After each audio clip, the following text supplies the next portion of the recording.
ആ ഹലോ. എന്താണ് വിശേഷം? എല്ലാവർക്കും സുഖമല്ലേ? ഇന്ന് എന്റെ കൂടെ ഒരു കുഞ്ഞ അതിഥിയും കൂടെ ഉണ്ട് കേട്ടോ. അപ്പൊ നിങ്ങൾ വിചാരിക്കണ്ട ഈ തലയ്ക്ക് വേറെ ഒരു തൊഴിലും ഇല്ലെന്ന്. ഞാൻ ഇടയ്ക്കിടയ്ക്ക് നിങ്ങൾ ഇതേപോലെ ശല്യപ്പെടുത്തിക്കൊണ്ടിരിക്കും. എന്നാ പിന്നെ നമുക്ക് വിഷയത്തിലേക്ക് ഇന്നിപ്പോ കടത്തമില്ലല്ലോ അല്ലെ?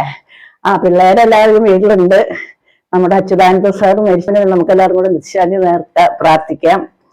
പിന്നെ ഇന്നിപ്പോ എല്ലാരും പണി മടുത്തിരിക്കാം. പ്രത്യേകിച്ച് പിള്ളേര് വീട്ടിലുള്ളപ്പോ പിന്നെ ഒരു തൊഴിലും ഉണ്ടാവില്ല അല്ലെ? അടിച്ചാലും കിടക്കില്ല, വാരിയാലും കിടക്കില്ല, എപ്പോഴും ഇങ്ങനെ ശല്യപ്പെടുത്തിക്കൊണ്ടിരിക്കും. പിന്നെന്താ, എല്ലാരും പണിത് ക്ഷീണിച്ചിരിക്കല്ലേ? എന്നാ പിന്നെ നമുക്ക് നമ്മുടെ പഴയ പണി നോക്കാം അല്ലെ?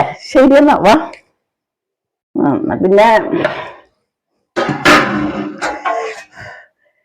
ചോറ് ഇന്ന് പോലും പാത്രം മാറ്റി പിടിച്ച ചെറിയ പാത്രത്തിലുണ്ടിട്ട് ശരിയാവുന്നില്ല. പിന്നെ ഒരു വലിയ പാത്രം എടുത്തേക്കാം.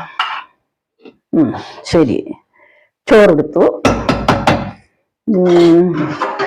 പിന്നെന്താ, ഇപ്പൊ കറി ചിക്കനാണേ. അതിപ്പോ പ്രത്യേകിച്ച് പഠിത്തമില്ലാത്ത ദിവസം പിള്ളേർക്ക് ചിക്കൻ നിർബന്ധമാണ്.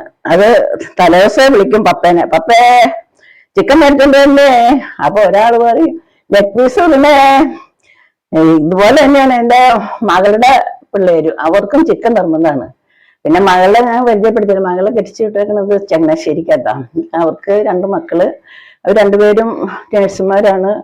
സൗദിയിലായിരുന്നു, ഇപ്പൊ നാട്ടില് സെറ്റിലായി. അല്ലേ, ഇന്നിപ്പോ എന്താന്ന് ചിക്കൻ ചാറാക്കി ഉരുളക്കിഴങ്ങ് ഇട്ട് നല്ല പാല് ഒഴിഞ്ഞ് വെച്ചു കേട്ടോ. അപ്പൊ ഇത് നമുക്ക് ലെഗ് പീസ്, ഇതിപ്പോ ലെഗ് പീസാണ്. ഇന്നിപ്പോ ഈ ലെഗ് പീസ് നമുക്ക് കഴിക്കാം, അവൾമാർക്ക് കൊടുക്കണ്ട, അവൾമാർ അവിടെ ഇരിക്കട്ടെ. പിന്നെന്താ, ഇന്നിപ്പോ രാവിലെ ബ്രേക്ക്ഫാസ്റ്റിന് ഇച്ചിരി ചക്കയാട്ടോ പുഴുങ്ങിയ.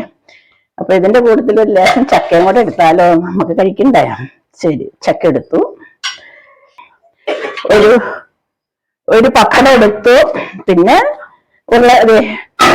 ഞാൻ ഇത് വെച്ച പോലെ മറ്റേ കോവയ്ക്ക 4ആയിട്ട് കീറി ഒരു ഫ്രൈ പോലെ ആക്കി. അത് ഇതെല്ലാം കൂടെ തിരുമ്മി, ഇച്ചിരി വിനാഗിരിയും കൂടെ കൂട്ടി തിരുമ്മി അതിങ്ങനെ ഇച്ചിരി മറ്റേ മൂപ്പാവുമ്പോ ഇച്ചിരി സവോളയും ഇച്ചിരി ഇതും കൂടെ ഇട്ട നന്നായിരിക്കും കേട്ടോ. അപ്പൊ നമ്മ അത് കഴിഞ്ഞു. എന്നാ പിന്നെ നമുക്ക് പിന്നെ എന്നാ കഴിച്ചാലോ അല്ലേ? എന്നാ പിന്നെ വേഗം കഴിക്കും. ലെഗ് പീസ് കഴിക്കുന്ന ലെഗ് പീസ് കൈ പിടിച്ചു കടിക്ക്. എന്നാ പിന്നെ